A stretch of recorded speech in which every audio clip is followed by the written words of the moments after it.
Welcome back into the night shift on Sports Radio 810 WHB. I'm your host, Michael Darcy, joined by Kyle Collier, producer Caden Spruill, and Jay McCrae. And we are excited to have on the phone Price Carter of Arrowhead Addict, who is soon going to be full of corn. And I want to ask him how he plans on eating. How about you just ask him how he is first? Yeah, you know what, Good Price? Lord. I was a little bit over my skis there. How you doing tonight, Price? I'm doing good. Yes, the corn will be ingested. I would just like to clarify there. That is the method that I will be engulfed, preferring. Some would say?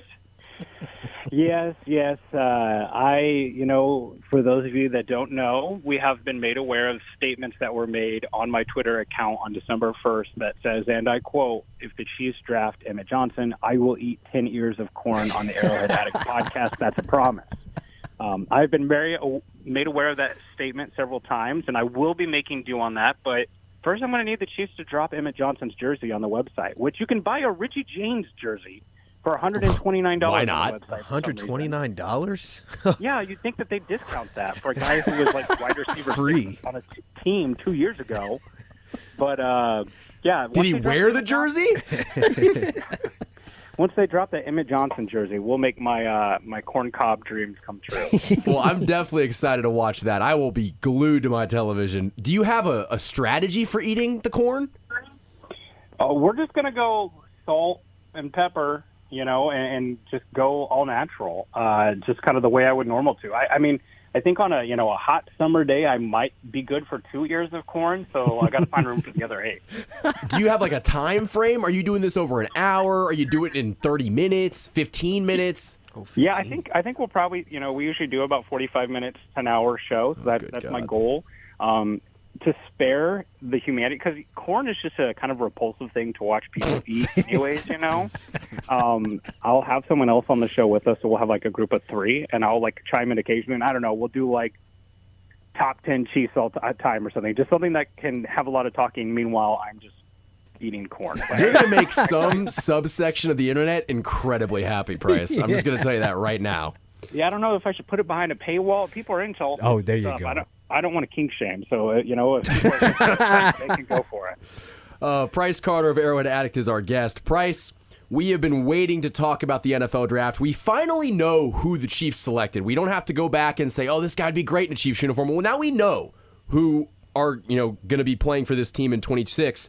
But I want to ask you, after watching the Chiefs make 7 selections, they enter the draft with 9 picks. What do you think that you learned about the Chiefs' approach in this draft?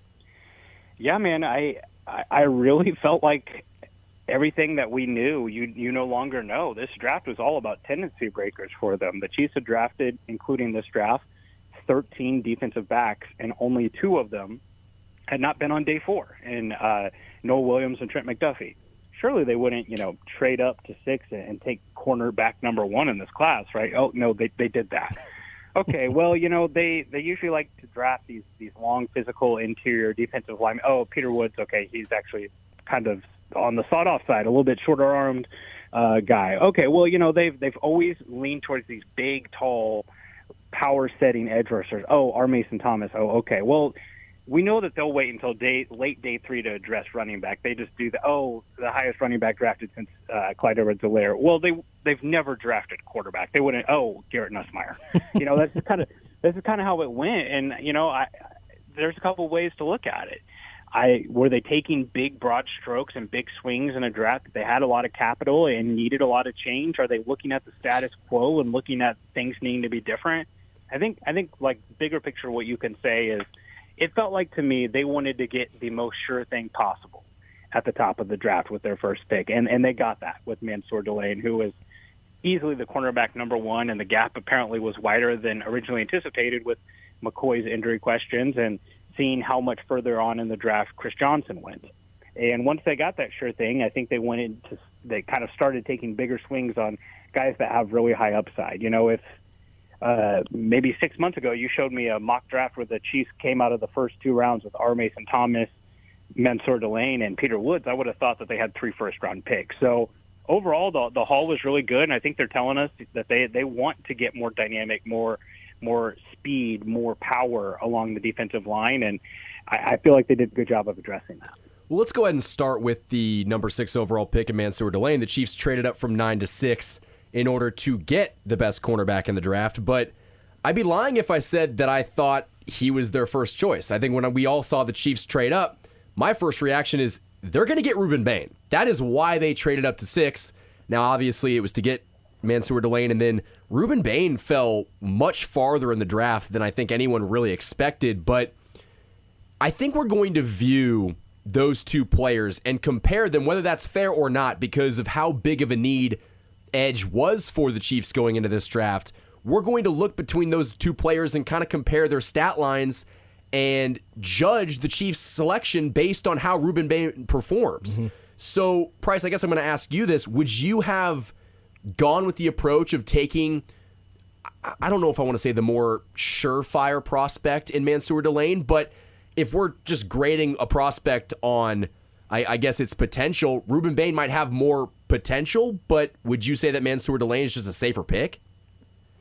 Well, honestly, I know the Ruben Bain is the name that was on the tip of everyone's tongue, and yeah, I agree with you. When I thought they were trading up to 6, I thought that they were either getting Bain or that they were going to go get Jordan Tyson to jump those two teams that were kind of wide receiver needy there. But honestly, I think the name might actually be Caleb Downs that you want to compare him to, because I certainly think you could make the argument that Downs they could have just stick and picked Caleb Downs and then had their third round pick. Right. So I certainly think that that's one of the names to compare there.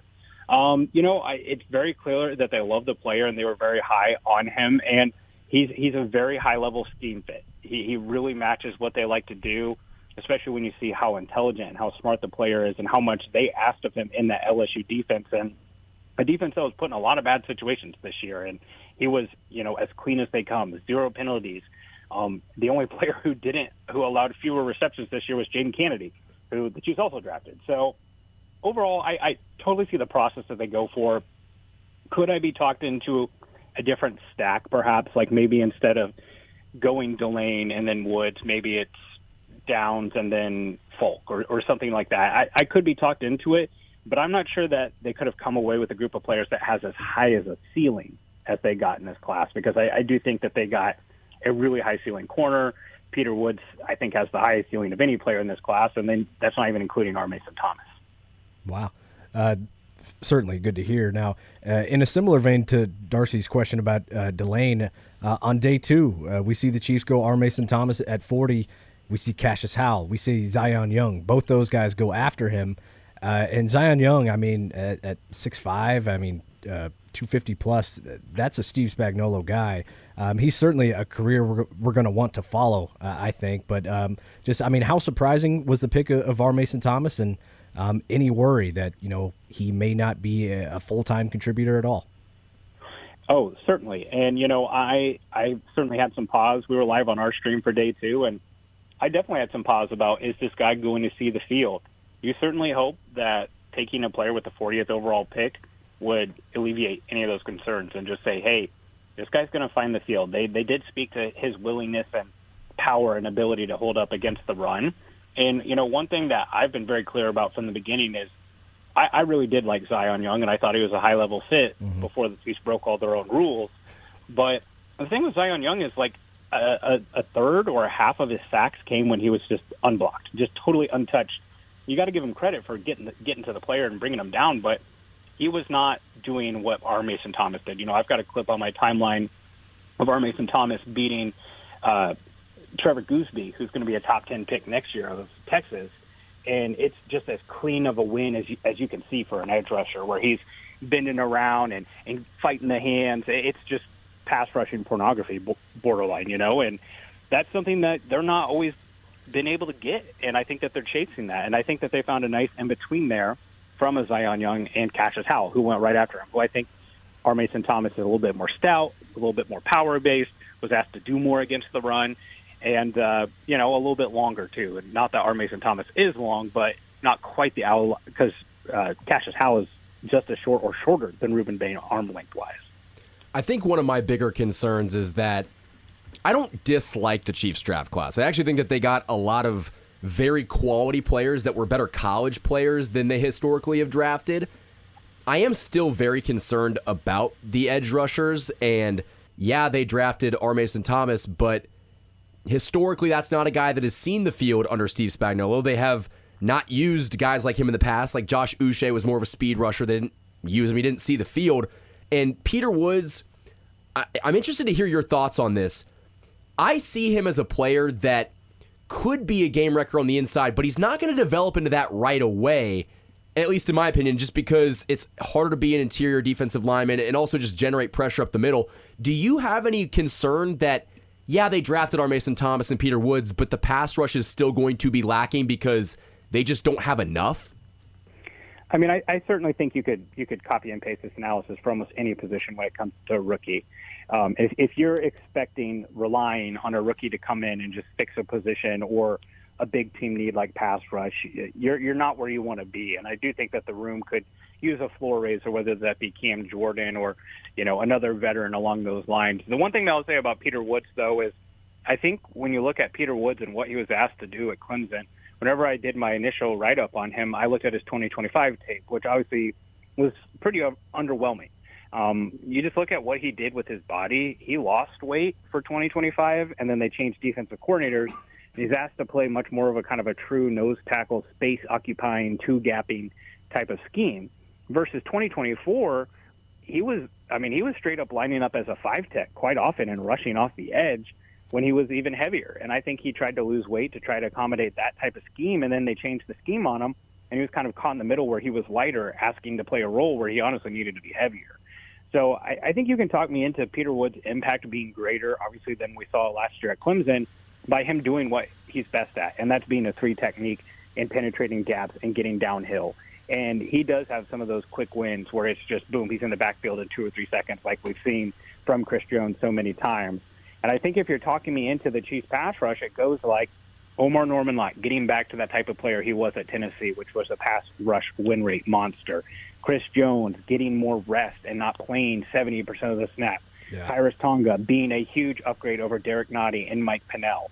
In that, hey, we might actually have this situation where we're really stacked and have 2 or 3 guys that we feel good about getting to the quarterback from the inside, and now we're not asking so much of our edge rushers. And, yeah, maybe Ashton Gelati takes a step, and maybe George Karlaftis stays healthy the full year, and then we do get that little bit of juice from R. Mason Thomas. But, yeah, I agree. I certainly would like to see the floor of that room raised overall, and hopefully they'll be able to do that with a veteran. But also in the same breath, like with Spags, you always got to wonder, like, hey, we need to let the kids play.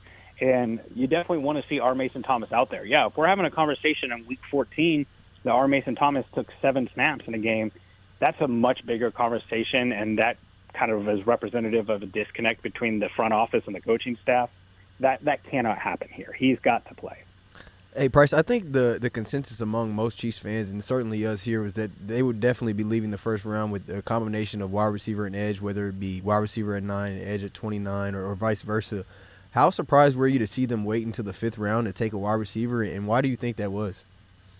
Yeah, I certainly was surprised. I felt like pick 109 was going to be the spot because there were several names. I was pounding the table for Bryce Lance, a guy that I really liked. And, yeah, I think the Chiefs, I think they talk about this on the Athletic Football Show, that teams can no longer lie to you after the draft. They lied to you in free agency. They lied to you all throughout the draft period. But all the cards are on the table. And I think what the Chiefs are telling us is that they thought the defense was Jimmy's and Joe's was the problem. And they think the offense is X's and O's, and they can fix that, right? Tim Grunhard always talks about that, X's and O's and Jimmy's and Joe's. So they go get a bunch of Jimmy's and Joe's for the defense, and that maybe all that was wrong with the offense was a severe lack of a running game, which they certainly have addressed with the running back position. And then we're going to bet on 17 healthy games of Rashee Rice in a contract year, 17 games of Xavier Worthy developing under a new quarterback coach, finding out what we have in Jalen Royals. Let's not put Tyquan Thornton in witness protection. And, then they take a nice gamble on a different style of player in Cyrus Allen. But, yeah, I was very surprised. And, hey, look, like they just had there was no way that the Chiefs came out of this draft addressing every need that they have. They just didn't have the picks for it. They would need like a Browns or Dolphins level draft to be able to address all the problems that they had on this roster. So they still have holes, but I think when you look at the rooms overall, wide receiver was in a better place than some of the other positions that they chose to address. Yeah, and I mean, just Jalen Royals' usage last year is why it was so surprising, I think, to everybody in this room that they didn't take one until the 5th round. Now, I asked these guys this question in our little in and out segment, Price. Just one guy or the other, Jalen Royals versus Cyrus Allen. Who has more catches next season? It's tough. I think I lean Jalen Royals just because he's been in the system for a year, and that seems to really matter at the wide receiver position. But in the same breath, Cyrus Allen does something different than Jalen Royals does. Like, Cyrus Allen has a chance to potentially be the Chiefs' best man beater this year because of the way that he moves, his releases off the line of the scrimmage, his in and out breaks. And I mean, honestly, his role to me could be something like what we used to see from Demarcus Robinson. Different type of player, whereas Jalen Royals, a lot of what he did is crossover to Rashee Rice. And that was my hope back when we knew that Rashee Rice was getting suspended. It was like, okay, they're going to really ramp up Jalen Royals here in camp. And then he got the injury during the preseason and lost a big chunk of playing time. So I lean Cyrus Allen, but I would certainly like to see more from Royals because Royals was so explosive at Utah State and was a player that I really liked coming into the draft, and hopefully he's healthy and ready to go up in training camp. Now, on Cyrus Allen specifically, he had a good Senior Bowl, a bowl before that, no combine invite. I mean, how rare is that for a late day 3 pick to not get an invite to the combine and then become a productive player? I mean, why do you think that was? Yeah, it's tough to tell. I don't know what comes down to who gets invited or not. Right. Like, for instance, the 49ers did their normal thing and drafted a running back in the 3rd round, Kalen Black, who was a Freaks List member on Bruce Feldman's list and was on the national champion Indiana team, and he didn't get an invite, but his teammate Roman Hemby did, who actually Kalen Black kind of took his job throughout the season. And Cyrus Allen, he had 12 touchdowns in the Big 12, led the conference, and I'm not sure. I know that there's just a limited amount of invites that they have. I'm not entirely sure what went on with it and why not, but at the end of the day, I think this is a player, when I start digging into his profile more and more, that I'm just like, man, how did I miss this guy? Because I didn't write him up, and what did we miss? Because you look at some of the stats, like, for instance, yards per route run is a stat that a lot of people like. How often is this guy on the field? How often is he getting the ball? His 2.42 yards per route run was more than Ted Hurst, Jordan Tyson, Elijah Surratt, Antonio Williams, Malachi Fields, and Kevin Coleman. Those are almost all those guys went ahead of him in the draft. So he was very productive, and I think maybe that he just kind of slipped through the cracks a little bit. Do you think that the Chiefs got offensive players in this class that you think will produce year one? I kind of want to swing to Emmett Johnson just with him being your guy from Nebraska. You mentioned it earlier that you thought that the offense lacked the scheme last year where just the defense lacked the talent. Do you think that they might lean into being more of, not a run-first team, but with the addition of Kenneth Walker and drafting Emmett Johnson in the 5th round, are they going to try to run the ball a little bit more to alleviate stress off Patrick Mahomes? I would say that they almost have to, right? Like, we've seen what this offense looks like with no rushing offense for 2 years right now. They had a running back that could not see the holes but get to them, and then they had a running back that could see the holes but didn't have the speed to be able to take advantage of them. So they really have to take advantage of that. No team faced more light boxes in the NFL than the Kansas City Chiefs these past 2 years. The teams are telling them, we do not care if you run the ball, go ahead. In fact, we invite it. And you just think about what the best offenses in the NFL look like right now, whether it be the Bears or the 49ers or the Rams. It's all built upon teams respecting their run game. So, yes, they have to commit to that. And, even more so, you look at what Kenneth Walker did in Seattle. It was a ton of under center gap stuff. He does run zone at a somewhat high rate too, but the Chiefs have to get away from this RPO shotgun heavy offense that they are and get downhill. They've got the body movers to do it on the inside. And I thought Emmett Johnson was a really nice fit, not just because he's from Nebraska, but also because he has a nice balance of zone and gap schemes. He's had one of the best passing production profiles of any back in this class, more receptions, more yards than Jeremiah Love, than almost any player in this class, and can, if Kenneth Walker does go down, this is a guy that can be an early down back for you. I know a lot of Chiefs fans see his receptions and want to say Jerick McKinnon. He's going to have to improve in pass pro before he's ready to take on that type of workload. But I do think, that guy will be demarcado this year, and with some growth and pass protection, he could be that third down back for them and be a really nice complement to Kenneth Walker. Price, I want to stay in the running back room. I know you just talked about those three guys.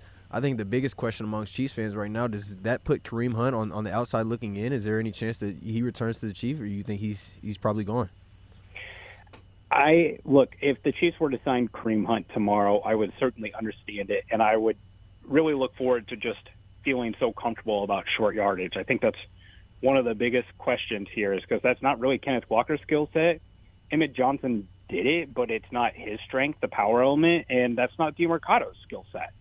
And Kareem Hunt was just so good in the short yardage. However, I also understand the coaching staff or the front office saying, like, hey, we're burning the boats, and you're not getting that toy back, because I think we'd all feel like we'd probably see more Kareem Hunt than we'd like to at this point. He's a guy who's past his prime, and I'm glad that his second tenure in Kansas City went the way that he did, and he was able to kind of have that little bit of redemption arc as a player. But I really think that this comes down to Brashard Smith. Like, I went back today on NFL Pro and watched Brashard Smith's legendary performance against the Raiders that Chiefs fans keep telling me about, which, like, hey, he did show something more running back stuff. And also that game should have been a UFL game. That could have been the Birmingham Stallions out there. It was rough watching. Just take the logos off the helmets, the same thing. Yeah, it was rough. But if Brashard Smith can be this hybrid player where he's a running back and a wide receiver and a special teams player, I think they can keep all four guys active on game day. However, if Brashard Smith's roster position isn't safe, then yeah, I do think that there's a chance that Kareem Hunt could make some sense to bring in as a pass protector and a short yardage guy. But we can't be seeing 20, 30 snaps of Kareem Hunt, not with what this team has invested in running back, not just with Kenneth Walker, but also with Emmett Johnson. Not in the big 2026 either. It's time to move on, especially with how many resources they put into that position now. They went from only giving 7th-round picks and scrap heap players because they picked Kareem Hunt off the couch a couple of years ago. And 2.5 guaranteed to Elijah Mitchell. Yeah, now they're paying Kenneth Walker, really good money to be the RB1 in Kansas City, and you spent a 5th-round draft pick on Emmett Johnson. And the crazy stat is that Emmett Johnson is the highest running back they've drafted since Clyde Edwards-Helaire. That's nuts. I mean, Clyde Edwards-Helaire was a COVID player that they drafted in 2020. Yeah. So I think that is encouraging that things are starting to shift back in the direction of putting more resources in that room. But Price, I want to swing back and talk a little bit more about the draft. When you see the class, not that you have a player that you hate, because I don't think that there's a player in this class that couldn't be a good player if given the right opportunity, but what is the guy that you're maybe not as high on in this class? Yeah, I mean, something that I've had to really fix in my brain, especially after this draft, because I've been like Chiefs conditioned. I've looked at players like Cassius Howell and R. Mason Thomas and just looked at like, hey, here's why the Chiefs aren't going to take this player, and it's because they don't hold up against the run as well, that they're not these power profile, that they have to be in a certain situation to win, which is 3rd and long, and that situation isn't always available. Like it's harder than ever to get in 3rd and long in the NFL. So I guess it's R. Mason Thomas. The Jaden Kennedy pick took me aback a little bit because I thought that was earlier than I expected him to go. But I think this draft told us a lot about that teams more than ever stopped caring about the consensus and just took the players that they thought were really good. And it's hard for me to be low on the Kennedy pick whenever you look at what his role is and how important it is in the NFL as a slot guy. And look, if they bring him in and plug him into the slot right away and he's just a really good slot corner who's willing to get in there and mix it in across the middle of the field, then that's really valuable, especially because it gets Shamari Connor out of the slot, which I think is a net positive from this event. I'll go Kennedy just because there were a couple of nickelbacks that I thought went close by where he went. Chandler Rivers out of Duke and Keontae Scott. I can understand why they talked themselves into Kennedy. He's younger. Like Keontae Scott's 25, really only had one great season at Miami. I thought he was a little bit better fit as a blitzer and as a run supporter. He's probably the best run supporting corner in this class. And I like Chandler Rivers' ball production a little bit more. He had 21 passes defense this season at Duke, and was highly productive. But look, you see the numbers about what Kennedy did in coverage, and it's really hard to not come away being impressed with what he is as a player. And I think he's got a high floor as a player too, because I think what he can do in the slot and even maybe mixing in a safety hybrid type of role could be valuable. So out of all the guys that we've talked about, and you kind of alluded to it earlier on in the segment, who do you think is the player that makes the biggest day one impact? And, this will be a two-part question. Who will make the biggest day one impact, and will there be a player that maybe isn't good right away but ends up having a better rookie season? I certainly think it's Delane, because I think that they view him as a set-it-and-forget-it guy. Like, he should be walking out there day one in St. Joe, be lining up with the first-team defense, and give you a sure thing on the outside. And that's invaluable. And whether he is, Stingley or Sauce Gardner remains to be seen. But if he's your day one outside starting corner and is going to be a guy who plays close to 99% of the snaps, that's invaluable, because that sort of security at corner is not something that they had coming into this draft. I know we all like to imagine Noel Williams as this finished product, but we forget that player progression isn't always linear. There's a chance that Noel Williams takes a step back. Look at what Jaden Hicks, his year two, looked like after year one, where it seemed like all arrows were up. Christian Fulton never played 17 games, like ever in his career. And then Kader Kohu coming off the knee injury. So they needed some long-term security there, and I think Delane provided that. Now, the player that I think is the one that could really surge, the player that I think teams are going to look back and be like, holy cow, we really messed up, I think it's Peter Woods. Athletically, he is a special athlete. He was the fifth-ranked player on Bruce Feldman's Freaks list this year. You see him getting off the plane, and you see just how different he is built and how explosive he is. And if they can get him in a role that works for him, where he's getting downhill as a penetrating three tech with Chris Jones, I really think that's if there's a guy in this class that I think has a chance to be an all-pro more than once, I think it's Peter Woods. Now, I think the floor is lower, but I absolutely love the fit with Joe Cullen and Chris Jones, and I think he's got skills that weren't going to be able to be found anywhere else in this class. Whatever Clemson did to that entire defense in 25, I'd be pissed if I was Peter Woods, because if you look back at some of the mock drafts, the early mock drafts from last year, Peter Woods was projected to be like a top 10 pick, and he did fall. Garrett Nussmeier went from being a top 10 pick projected to being a 7th rounder, but Peter Woods really did suffer from the way that Clemson used him. So, Price, are you more of the mindset that if the Chiefs utilize him properly, he's going to return to that 2024 form? Yeah, and let's be clear, 2024 form, like that, part of that, him being a top 10 pick and the way too early mock drafts, part of that was a projection too, him growing upon what he did. So there's certainly room for growth. And look, I'm not here to tell you that he's going to be Chris Jones or Jalen Carter right away, but I do think that he has that type of ceiling. And I think the best way that they can tap into that is finding what works for him, finding the role that works best for him and Chris Jones. Is that him playing next to Chris Jones? Is that him playing next to Kairos Tonga, a guy who's going to be gap sound and responsible? So, I definitely think that there is way more ceiling and upside for him. And yeah, like what happened at Clemson this year, it's crazy to think about what happened at Penn State, where they lost their head coach, what happened at some of the other big programs across the country where they lost their coaches, LSU too. And then there's Dabo still taking up that check with all that talent. And that's not even including like Adam Randall, Antonio Williams, Avion Terrell, TJ Parker, like the names that go on. And there's Blake Miller. And then there's some guys next year that are going to be drafted off that Clemson team too. They've got another wide receiver that might be a first-round pick. And it's like, wow, and you guys did what in the ACC? Pretty disappointing. So now to kind of continue on with the Peter Woods discussion, let's just say, hypothetically, because I know that sometimes players coming off of an ACL injury aren't going to be the same player the next year. It takes a couple to get back to previous form. But let's say, for the sake of this argument, that Omar Norman-Lott is 100% healthy going into camp. What does that rotation look like in the defensive tackle room?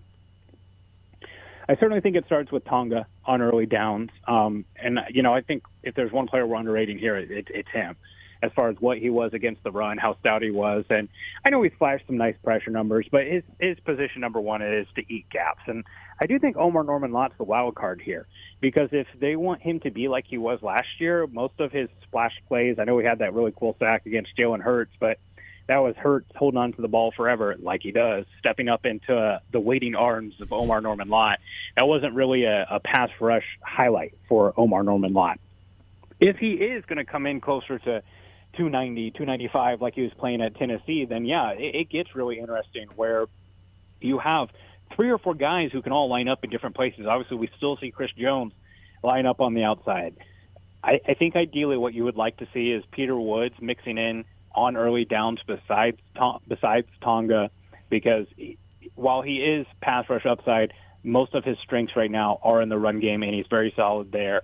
And then getting Omar Norman-Lott to be that pass rush guy. But, yeah, I'm all here for the different body types that they have. And I think that's what they've given themselves is different looks where, hey, we've got George Karlaftis, who's going to be an edge setter, who's a high motor type of guy, logs lots of pressures. We've got Chris Jones being Chris Jones. We've got Peter Woods, who's, should be able to take advantage of a one-on-one. And then we've got R. Mason Thomas roaring off the other side.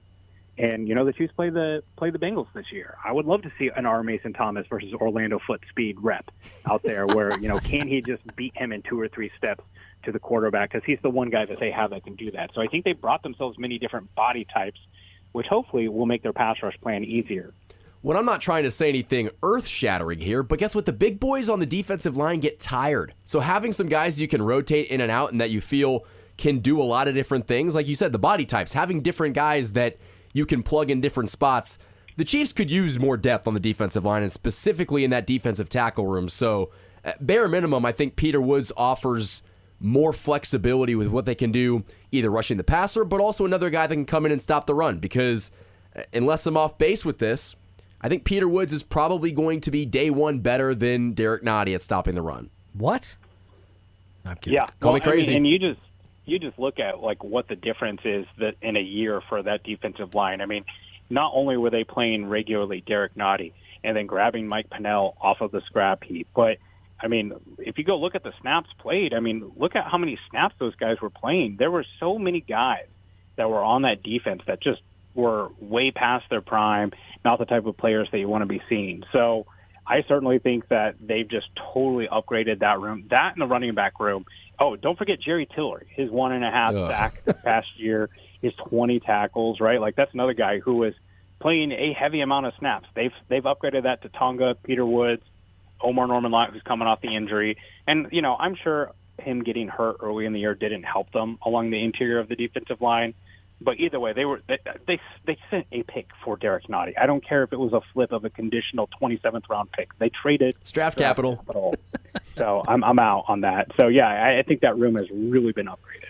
Price Carter of Arrowhead Addict is our guest. Final one for you, Price. I know it's hard to do because the guys haven't played yet, but if you could look at your board and compare with where you thought guys were going to go and pair that with what you thought the Chiefs needed going into this draft, what would you grade the class overall? Yeah, I think I give it a B+. I think I would go A if they were able to stick and pick Delane at 9 and keep that 3rd round pick. I never want to go to the space where we say, oh, well, they could have got Delane at 9. There's just no way to know that. So I'm not going to pretend that they were going to be able to. But having that 3rd round pick would have been nice. And I think, there was, whether it be wide receiver or a blocking tight end or a linebacker, which is something that they kind of have a hole at, that'd probably be what bumped it up. I love that they went some different directions with some different players, and I thought that they got some really high-ceiling players and did a nice job of finding value on day 3, even in Garrett Nussmeier, who, was a guy I never dreamed would be available at 249. That's Price Carter of Arrowhead Addict breaking down all things Kansas City Chiefs NFL Draft. Price, it was a pleasure to get you on the show. Good luck on the stream. Definitely tweet that out when you do decide to eat all that corn. I will be watching. Excited to see it. From a safe distance. And I will probably be wearing a mask. That's totally okay. I think the thing that I'm most concerned about is the day after this event. Yeah. You never asked Joey Chestnut about the day after. We don't need to ask you about it either, Price. But thank you again for coming on. That was Price Carter of Arrowhead Addict. More after this on the night shift on Sports Radio 810 WHB.